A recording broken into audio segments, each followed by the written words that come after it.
Hey y'all, I'm Mick Collins with Saber Tree Consulting, and welcome to today's episode of Cozy Couch Astrology, where we're going to go over the astrology forecast for March of 2023. Now, I practice whole sign traditional astrology to help people to find and meet their goals in life, whether they're small goals or large goals. We look over the natal chart or the birth chart of the person, and then we use the current transits and something called zodiacal releasing to be able to help that person pick the best time to make sure that that goal is actually going to be able to be accomplished. And then we work together to be able to create the small baby steps in order to be able to get to that big goal, because having dreams and being able to manifest things on its own isn't going to work. You actually have to make those steps in order to get to that end piece. If you're interested in being able to learn more, hit the link in my bio to go to my website, sign up for a consultation, or you can also get the reading for this month, just the transcript of it, if you don't feel like watching this whole entire video. Also, sign up for my newsletter because there's so many forms that I actually have that are for free for all the people who sign up for the newsletter. So make sure that you hit the subscribe button below and you head to those links to be able to get all your free goodies. Anyway, let's dive into March. Now, remember, we're sticking with the 7 traditional planets. It's not because I don't like the outer planets. It's just because most people who are new to astrology aren't quite sure what to do with them, and then it can get kind of overwhelming for people who are new. If you've been with astrology for a long time and you are well aware of Pluto and Neptune and Uranus, just know that I just don't have them in here. Not that they're not important, but I just want to keep it simple. Okay, so last month in February, there were only 9 traditional transits of the 7 planets. This month in March, everything is picking up speed, and there's actually 17 transits, which is kind of huge. Also, Mars finally leaves Gemini and heads into Cancer on March 25th, which is extremely exciting. The month has its first 3 transits on Thursday, March 7th. Okay. Now, depending on where you're at, Eastern Standard Time says that Venus meeting up with Jupiter happens at 12:35 a.m. So if you're in Pacific time, then it's actually going to be happening today on March 1st. For you, but for those of us on the East Coast of the United States, it's going to be early in the morning on March 2nd. The chart is ruled by Jupiter, and it wants to create this cheery and bright experience, and the vibe is fast moving with direct hits. Like, there's an archer on TikTok who will, well, he loves to quote The Princess Bride, which is adorable, but he also will show people how he's able to shoot with like 2 and 3 arrows at a time, and how shots from movies, whether they're possible or they're impossible, it's kind of like that vibe. It's just satisfying when you see the arrow hit its mark, but it's also entertaining and short-lived joy. Okay, when the planet of artistry and beauty joins the planet of optimism and generosity in a night chart in the 5th house of creativity and fun, it's where the 5th house is where Venus finds her joy. And since it's a night chart, both of those things kind of give her an extra boost. Even though this joining is kind of giving beautiful gowns and gorgeous parties with lots of food and overflowing flutes of champagne, you want to keep an eye out for a boatload of snobbery and individualism.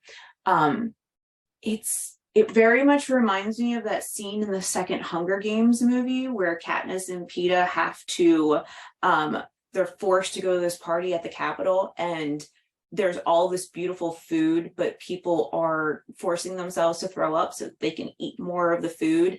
And at the same time, there's other people who are plotting murder and revenge. it has that kind of vibe to it. So it's kind of like people using beauty and love to get ahead of the crowd at any cost, instead of using that beauty and love for the greater good. You'll make bigger strides towards your goals if you use the beauty for acts of good. And Jupiter rewards long-term goals. And just remember that people have even longer memories. So if you pull some shady shit, there's a good chance people aren't going to forget that. And then you've kind of shot yourself in the foot. Now, 9 hours later at 9:34 a.m. on March 2nd, Mercury and Saturn make an exact joining in Aquarius, which is Saturn's own sign. Venus rules this chart and is asking to maintain material security in a pleasurable way, even though it takes lesson after lesson in order for you to get it right. So it's that saying of, if at first you don't succeed, try again, which feels terrible. I'm not going to lie. It's kind of like you're in a car stuck and your wheels are just turning and they can't grab traction. You might want to feel like you want to give up, but don't, because every time you abandon a thing because it's too difficult, which is a saying from Bluey, because my kids watch a lot of Bluey in this house, there's always going to be someone who comes up behind you who has more resilience and is going to accomplish that thing that you want to accomplish for yourself. So just don't get into the trap of overthinking what's the right way to do something or the right thing to do or say. You want to go with your gut. And if you mess up, then you mess up. No big deal. Just mark it off as something that didn't work, so that you don't do it again, because you don't want to fall into the pattern of insanity of trying the same thing over and over again and getting the same result. Mark it off as something that didn't work and try something new. Okay.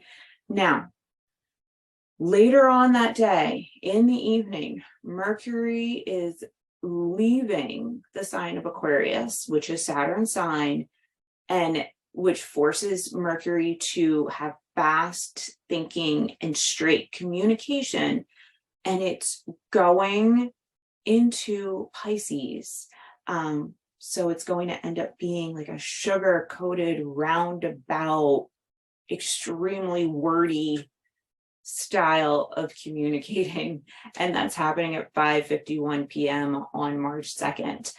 Now, it is a Mercury ruled chart, so that is a bonus and might help out a little bit for its stay while it's in Pisces. And there's going to be extra curiosity and exploration for new information.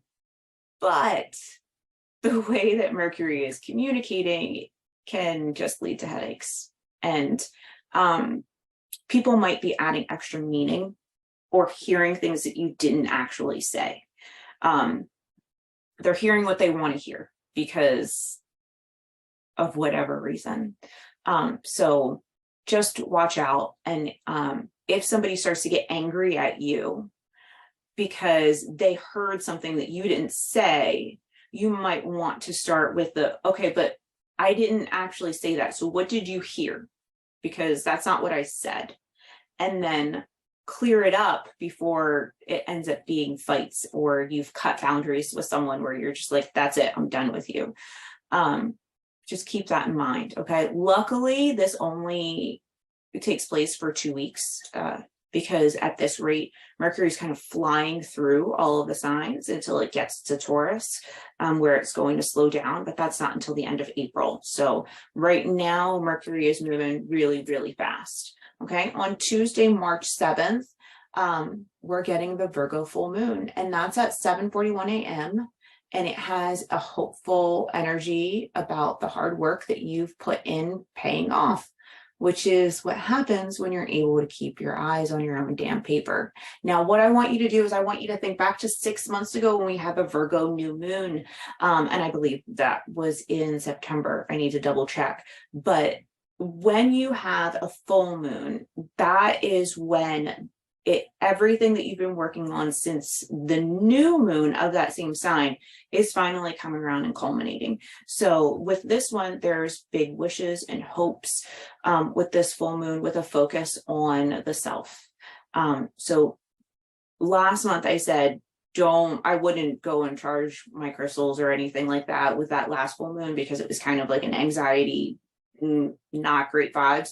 This one, on the other hand, definitely a full moon in which I would charge my materia, whatever your materia is, whether it's crystals or cards or cleansing ritual, whatever it is that you want to do. This one is going to have a feel of self-confidence regarding a person's abilities and their appearance. Okay, so I like it. At least that's my opinion. Now, within an hour of the Virgo full moon, we have we have Saturn moving into Pisces at 8:35 a.m. And it's going to join the Sun and Mercury in that sign. The moment a slow-moving planet enters into a new sign, and whole sign astrology is extremely important. So you're going to want to keep in mind of what's going on around the 7th in your life and what that kind of vibe is, because that vibe is most likely going to last the entire time that Saturn is in Pisces. So Saturn is going to head into Pisces, and then later in the year, it's going to retrograde back into Aquarius, and then it's going to head into Pisces again. But Saturn's going to be spending a long time in Pisces. So for those of you who are going through your Saturn return, this is especially important for you to pay attention to what's going on in your life. So Saturn is the planet of boundaries, and it's entering the sign of dreams and humanity. So it's possible that when Saturn goes into Pisces, the stick gets pulled out of Saturn's ass, which would be great, or it could dim Pisces' hopeful light with unnecessary worrying, because another huge feature of Saturn isn't just boundaries, but it's also fear. Now, when it comes to fear, fear is a valid emotion. However, fear is not equivalent to danger. So when you're working towards your goals and you have fear about failing, or you have fear about actually being successful, and the unwanted, unsolicited advice you get from haters, the fear is valid, but you're not in danger. So keep trekking, okay? So even though the chart is asking for stability of things like food and material goods, it's going to be tricky, and it's quite possibly going to be breaking all the previously set rules that existed before in order to do it. Another side note, just because there's laws and rules doesn't mean those laws and rules are morally correct in having to do with humanity. So there's a good possibility with Saturn entering Pisces that a lot of rules that we had that went against what was good morals or best for humanity might be torn to shreds so that they can be built again so that they're better for people. I would hope, but who knows?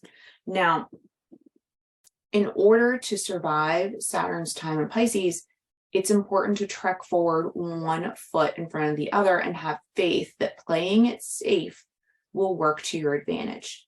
Having a positive mentality and focusing on better mental health will go a long way. Don't let your feelings tear you to shreds for having slow progress in whichever house Pisces falls for you in your chart. Venus and Mars have a beautiful energy in the nature of Venus on Saturday, March 11th at 9:51 a.m. Make sure to let the kindness and love have more control than your need to press forward. Being more receptive and laid back will help you get out of your own way. Rushing forward with words or tech can cause issues you never wanted or intended. Now, 2 events happen on Thursday, March 16th. Side note, after March 12th, we're now in daylight savings time in the United States. So don't forget, on March 12th, you're going to reset your clocks for spring forward. Okay. Now, on the 16th, first, the sun and Mars are in conflict with each other in a square, which is the energy of Mars, at 2:09 p.m. Mars is a menace. Okay. And he's in the place of mental health and hidden enemies. The chart wants to build emotional security and relationships by creating healthy emotional boundaries. And it's time to use the uncomfortable thoughts and inner dialogue that you have to shed light on what your inner child has to say. Now, be prepared to have some holy shit moments of clarity over the next couple of days, because your intellect and your ego are very close to being able to be in direct ability to communicate with your words what your inner thoughts are.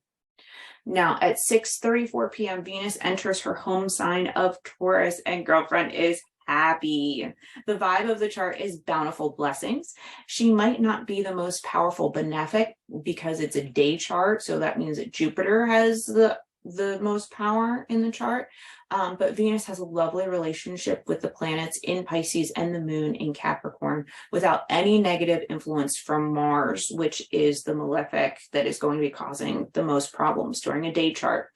I can see beautiful and hopeful stories and books being published during this time, or hopeful laws being written about the safety of women. And when I say women, I mean all women, reproductive rights, and quite possibly children. Right now, there's a huge uncoverings that are happening about children who are working in environments that are against child labor laws. So hopefully we might see some change to laws surrounding those issues. Who knows? I could be wrong. Now, early morning on Friday, March 17th, which is St. Patty's Day, there's the Mercury Cazimi, which is basically the smashing together of Mercury and the sun. And this happens at 6:44 a.m. Mercury is in the process of becoming an evening star. What this means is there is the day chart, and then there's a night chart. And the planets that have the most power during the day are the sun, Saturn, and Jupiter. And when Mercury goes up above the horizon before the sun, it is part of the day chart. When Mercury conjoins or joins with the sun, it ends up moving slower than the sun. Okay, so instead of it being ahead of the sun, when the sun is rising, it's actually going to be behind the sun, which means it's now going to be part of the night sect, and it's going to have more power and give more power to the moon, Venus, and Mars. Okay, the uncomfortable thoughts from the day before, which was the 16th, are going to allow for emotional closure for yourself and an ability to effectively communicate those needs to the other people who matter in your life. Now, your family may not be receptive to what you have to say. They may push back. Nobody likes to hear about the trauma that they've caused in your life. Very rarely do people take accountability for the shitstorm that they created. And the tension between Mercury's words and Mars's aggression that occurred at 12:34 a.m. that day is still in effect. So those hurtful comments from the people you love they're gonna hit home. This is direct hit straight to the heart. Just remember that without honesty, without kindness is cruelty, and kindness without honesty is just y'all lying to each other. So tell people how you feel. If they apologize, and they don't use dismissive deflection, and you want to forgive them, then you can forgive them. Okay. But forgiveness requires a genuine apology, understanding exactly what the person did wrong, and then them actually changing their actions to meet their words. Even if somebody has done this, they've apologized and you've chosen to forgive them, which you do not have to choose to forgive anyone if you don't want to, even if they apologize the correct way. Okay. If you choose to forgive them, that doesn't mean that you have to trust them and let them back into your inner circle. Are you picking up what I'm putting down? Okay. So moving on. The day ends with a lovely vibe of pride in your efforts when Venus and Saturn form a harmonious aspect at 6:25 p.m. So you may feel worse for wear because the past few days have dragged you through the mud by your hair, but damn it, you survived. Okay, so keep your chin up. On Sunday, March 19th at 12:24 a.m., Mercury leaves the wishy-washy communication style of Pisces and enters Aries to join Jupiter by sign. It's giving great comedic acts about the ridiculous of traditional family values and structures and the relationships with children that hit the nail on the head while punching up in a power dynamic and not down. It could be more videos on TikTok about women making fun of their husbands who every time they ask them for help with the kids, they decide that they need to take a shit and spend like an hour on the toilet. I did see that apparently Tom Brady is saying that he wants to give being a comic a try. I'm not entirely sure how I feel about that, but I don't know. Maybe we'll see something about that. I don't anticipate him being very funny, but what do I know? The spring equinox happens on March 20th, which is a Monday at 5:25 p.m. It's a flexible, focused effort on material security as the focus while the sun enters the 8th house of taxes. So don't be surprised if Aries season is a super focus about the ability for Americans to finally have an easier time filing this year. Because let's face it, our system is completely jacked up. However, I guess Mercury is in a different sign, so it remains to be seen. No, wait, Mercury is in Aries. So this is a combust Mercury. I don't know how well Mercury is going to be able to communicate. And in Mars's sign, I'm